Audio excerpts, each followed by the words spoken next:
A paz do Senhor, amados. Amém? Hoje a nossa última escola bíblica de 2020. Vamos encerrar hoje as aulas desse ano e voltaremos no ano que vem, talvez meio de janeiro, talvez em fevereiro apenas, mas aí a gente vai informando os irmãos conforme os dias forem passando. Então, hoje, para terminar nossa aula, eu vou pedir aos irmãos que abram suas Bíblias em Marcos 11, 23. Marcos, capítulo 11, versículo 23. E hoje nós vamos nos questionar um pouco.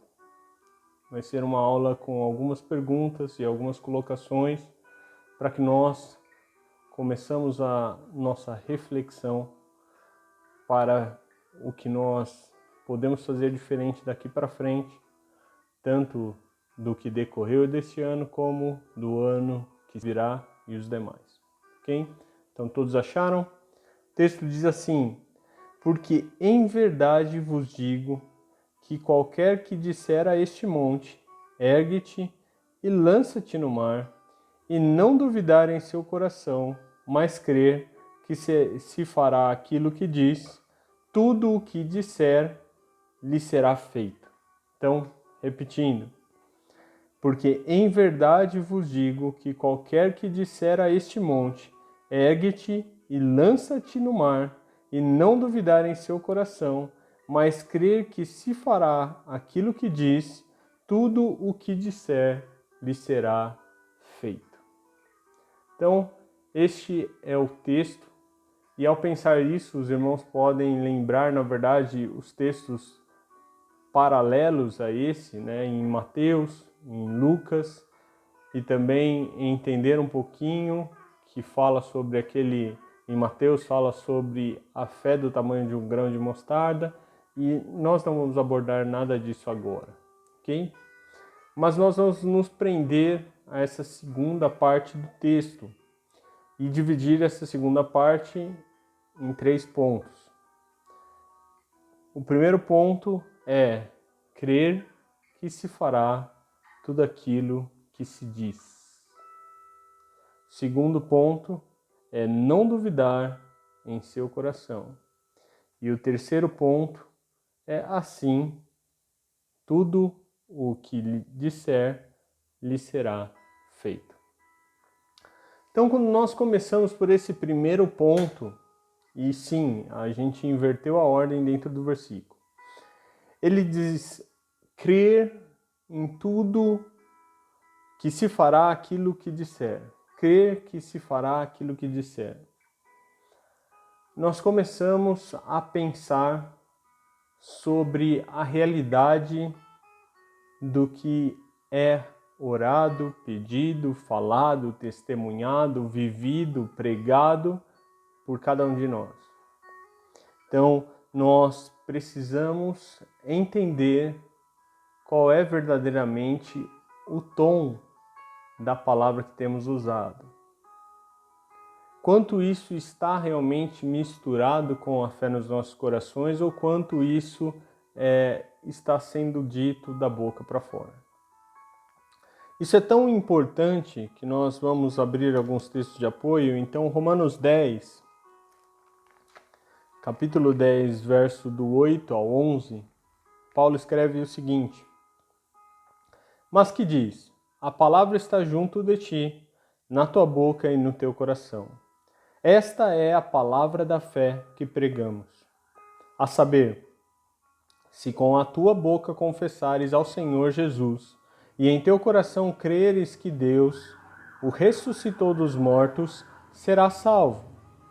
Visto que o coração se crê para a justiça, e com a boca se faz confissão para a salvação, porque a Escritura diz: todo aquele que nele crer não será confundido.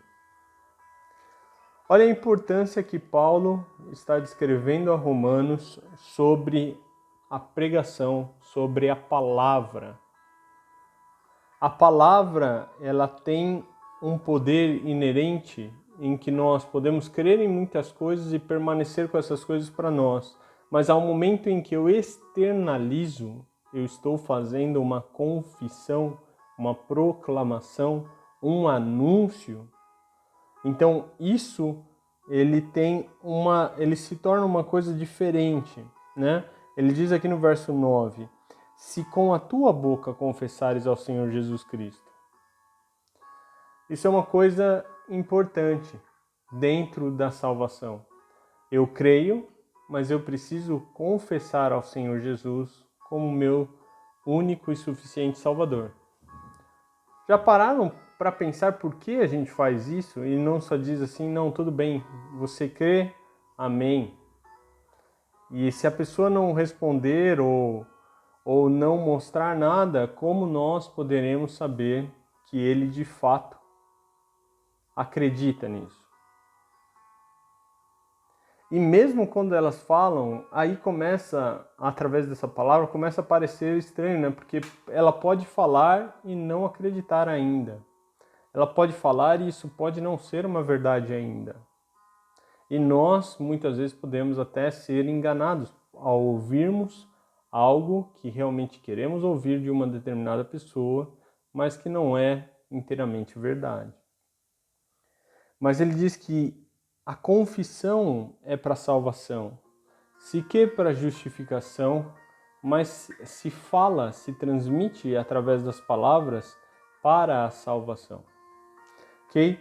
Um outro texto, também de Paulo, em 2 Coríntios 4, versículo 13, ele vai dizer o seguinte, ele vai se remeter a um Salmo 116, se não me engano, e ele vai dizer isso: e temos, portanto, o mesmo espírito de fé, como está escrito lá em Salmo 116. Cri, por isso falei. E aí Paulo acrescenta: nós cremos também, por isso também falamos. Então, a palavra que sai das nossas bocas deve ser o fruto de algo que verdadeiramente eu creio. Ou seja, toda a palavra que sai da minha boca precisa ser cheia de fé, precisa ser provada e experimentada, precisa ser uma palavra viva e eficaz. Conseguem compreender tudo isso? Nós estamos aqui falando de uma forma em que passa a ser não só as nossas orações, mas tudo aquilo que nós comunicamos diariamente, atitudes que nós fazemos diariamente, tudo isso precisa ser porque nós cremos, porque nós acreditamos, porque nós, então, podemos externalizar uma verdade que é nossa, particular, individual. É interessante também falar que não é, e aí os irmãos podem se lembrar, muitos dizem sobre o poder da palavra como uma positividade. Então você diga assim, você vai conseguir, você vai conseguir, você vai conseguir, até que você consiga. Isso nós não acreditamos. Isso nós não recomendamos. Porque se você entende este versículo que nós estamos trabalhando hoje, você vê que eu posso falar, mas se eu duvidar, se eu não crer naquilo que eu falo, não tem significado algum.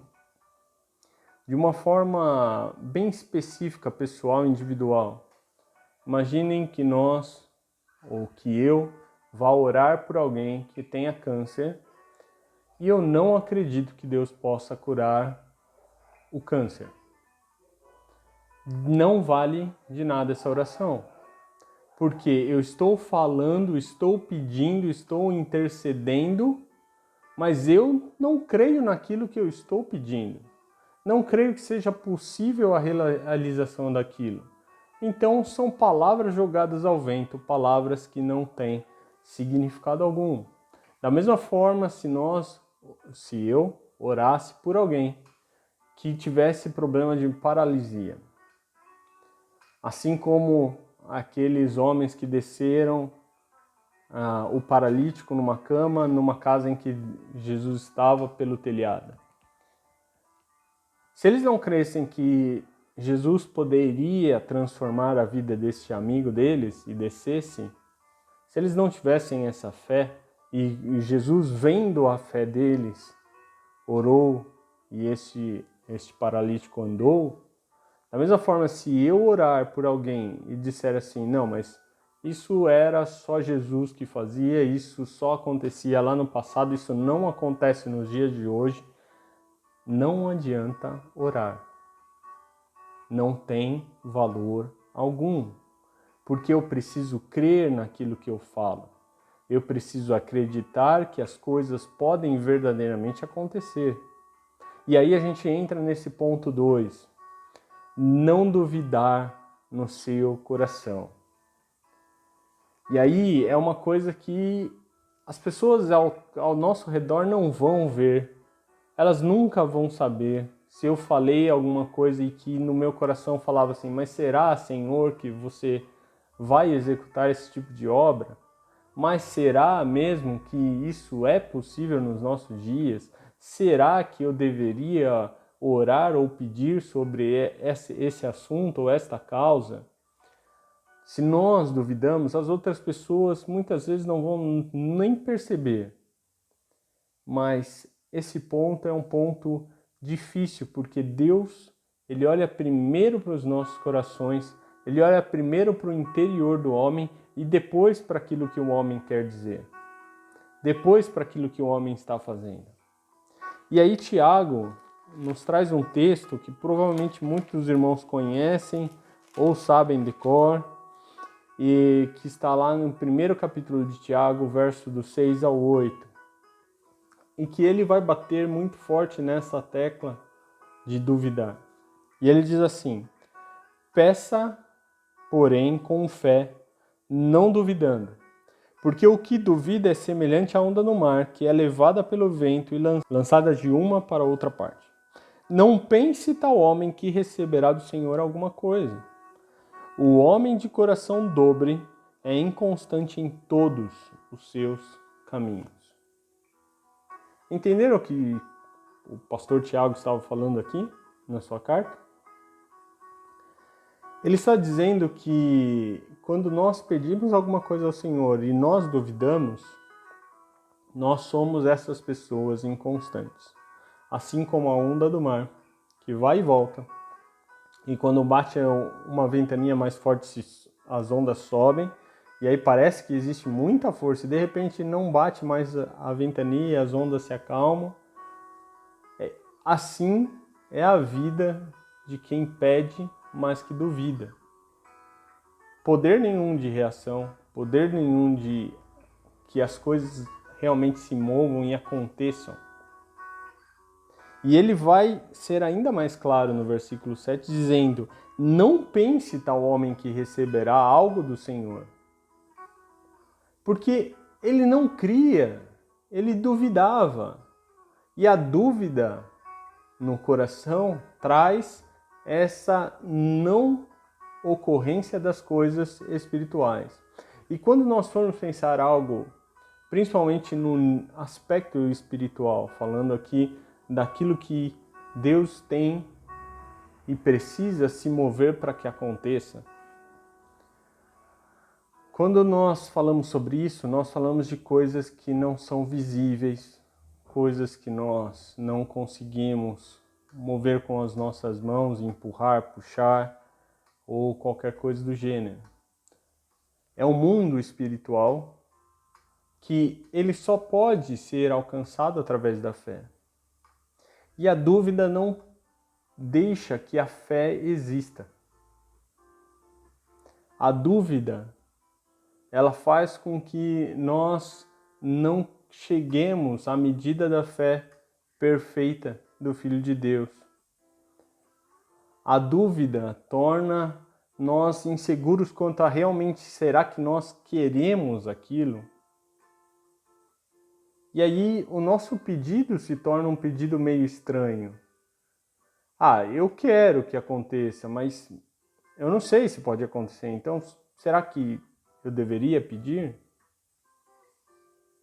sabe? É algo até confuso para explicar, mas isso é o que nós temos que afastar dos nossos corações, a dúvida.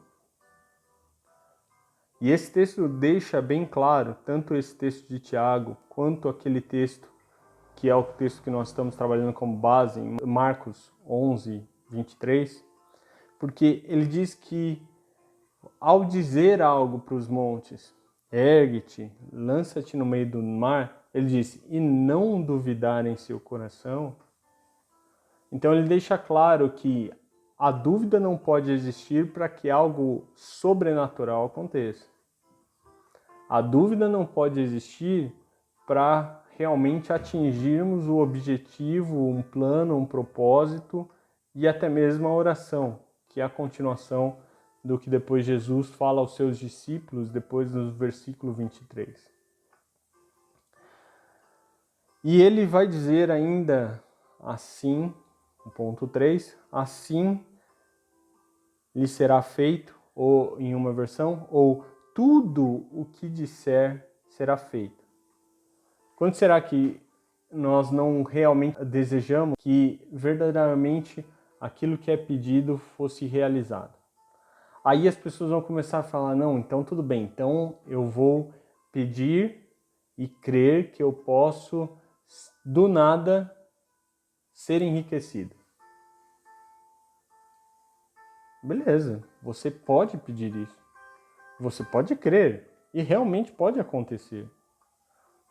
A grande dúvida é, será que isso aí é algo que vai perdurar? Isso aí é algo realmente importante? Mas você poderia pedir isso também. Você poderia colocar diante de Deus qualquer coisa. Qual que é a necessidade? E aí vamos voltar lá no texto principal. Qual seria a necessidade de dizer ao Monte das Oliveiras, passa-te daqui para o meio do mar? Para que você faria isso? Mas Jesus Cristo, estava tentando mostrar aos discípulos que, na verdade, algo que para eles poderia ser impossível se torna possível através da fé.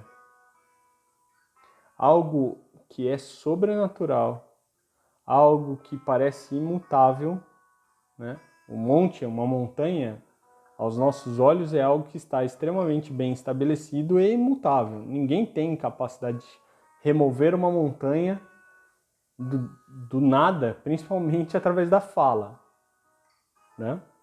Talvez com explosivos, talvez com grandes tratores possam abrir fissuras, mas ninguém pode pegar e falar assim, monte, agora sai daqui e vai para lá e a coisa vai acontecer. Mas através da fé em Deus, e é interessante, eu não li o versículo 22, mas vamos abrir de novo lá, Marcos 11, verso 22, como Jesus começa a discutir com seus discípulos acerca desse texto que nós estamos falando. Ele diz assim, e Jesus respondendo disse-lhes, tende fé em Deus. Tende fé em Deus. É uma afirmativa, não é uma interrogação. Então, antes de dizer qualquer outra coisa, antes de dizer esse versículo, porque em verdade vos digo, ele diz, tende fé em Deus. Eu preciso, antes de todas as coisas, crer que existe um Deus que controla tudo, todo o universo, as coisas visíveis e invisíveis. Nada foge ao seu calor, nada foge ao seu olhar, ao seu controle e sua atenção. Tudo foi criado por Ele, para Ele. Então, toda a criação é sujeita a este Deus. Então, o primeiro ponto que ele começa lhe dizendo é tente fé em Deus. Se você não crer em Deus, tudo o que você for fazer depois, mesmo que você queira misturar uma fé, aí a sua fé vai ser fundamentada em quê? Porque você precisa ter uma fé baseada nas experiências com este Deus, com Jesus Cristo, com o Espírito Santo. E através daí, então, chegar até o fim, que ele vai dizer tudo o que você pedir pode ser realizado. Vamos continuar lendo esses textos para entender até onde Jesus vai. Ele vai dizer, versículo 24, por isso vos digo que tudo o que pedirdes orando, crede que o recebereis e tê-lo-eis. Está dizendo, você pede em oração, só que você pede crendo que vai receber, acreditando naquilo que você está pedindo, e você vai ter. Isso que Jesus deixa claro na sua palavra. E ele vai ainda continuar dizendo sobre perdão depois. E aqui eu vou parar e fazer alguns questionamentos. Porque nessa época do ano, quando chega assim o fim do ano, muitas pessoas param para fazer as suas retrospectivas, para fazer as suas avaliações, a olhar o que aconteceu durante esse ano. E eu quero que nós realmente aproveitemos essa fase, mas de uma forma um pouco diferente. Uma primeira colocação é quanto nós cremos de tudo que nós falamos durante esse ano. Uma segunda pergunta, quanto eu tenho experimentado de Deus ao pedir e receber? Ou seja, quanto esse versículo tem sido verdade na minha vida de oração. Eu tenho deixado a dúvida no meu coração? Eu tenho dado espaço para ter dúvidas diante de Deus? Quarta pergunta. Quantas minhas orações têm sido expressões e frases bonitas, versículos prontos que eu decorei, mas que elas não têm fé misturada nisso? E aqui eu vou fazer um parênteses para que os irmãos entendam muito bem o que eu estou querendo dizer. Eu estou dizendo o seguinte, nós sim devemos usar a palavra de Deus em nossa oração, expressões, afirmações, mas ela precisa ser carregada com fé. Não é simplesmente porque eu decorei, não é uma reza, não é alguma coisa que eu vou simplesmente ler, está tudo ali pronto. Isso é uma conversa com Deus. E a minha oração precisa ser essa conversa. Precisa ser cheia desta fé. Qual é a medida da fé que aplicamos na nossa vida, seja na oração, seja nas palavras ditas, seja nas minhas atitudes? Quanto eu tenho colocado a minha fé sobre tudo isso? Ok? Então, ao contemplarmos hoje Marcos 11:23 e entendermos que existem 3 pontos, ou 2 pontos e uma consequência, que é a consequência, tudo que nós pedirmos se realizará. As 2 causas ou 2 coisas que são um gatilho para que isso aconteça. 1, eu preciso crer naquilo que eu falei. 2, eu não posso ter dúvida alguma em meu coração. Talvez, a partir de hoje e no decorrer dos anos, a gente ainda venha a orar muitas vezes, Deus ajuda na minha incredulidade. Porque eu quero crer, mas muitas vezes talvez eu ainda não alcancei essa medida dessa fé. Mas eu quero que isso seja verdade. Então, eu ainda talvez ore a Deus dizendo, Deus, isso para mim parece impossível. Eu não sei se isso pode realmente acontecer. Mas eu sei que eu tenho um Deus que é poderoso o suficiente para fazer coisas que eu não acredito acontecerem, de forma que eu cresça nessa fé. Então, Deus, faça a sua vontade e que eu possa crer em coisas que hoje eu não creio, mas que são totalmente possíveis para ti. Talvez ainda tenhamos muito disso nas nossas orações. mas precisamos cada vez mais crescer nessa fé transformadora, nessas experiências com Deus que vão ser a base para a nossa fé e para tudo aquilo que proclamarmos e fizermos daqui para frente. 2020 foi um ano bastante difícil, um ano de muito medo, de muita ansiedade, de muita angústia por causa desse vírus, por causa dessa pandemia. Mas nós precisamos tomar uma medida diferente, uma posição diferente, uma forma de agirmos daqui para frente diferente, como foi falado. E nós precisamos entender isso. E através disso agora tomarmos uma decisão, tomarmos uma postura que vai mostrar o quanto nós cremos no Deus que nós pregamos, o quanto verdadeiramente nós podemos mostrar ao mundo um Deus diferente, um Deus que não é pego de surpresa, um Deus que não é limitado em nada, um Deus todo-poderoso, um Deus capaz de mover céus e terra, um Deus capaz de fazer a sua vontade até mesmo através de pessoas que não creem nele. Este é o nosso Deus e nós precisamos crescer neste conhecimento de Deus. Então, essa é uma última aula.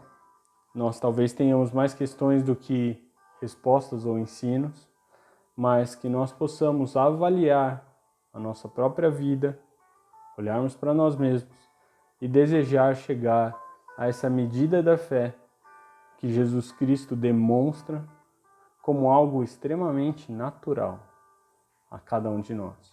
Que Deus vos abençoe e vos guarde.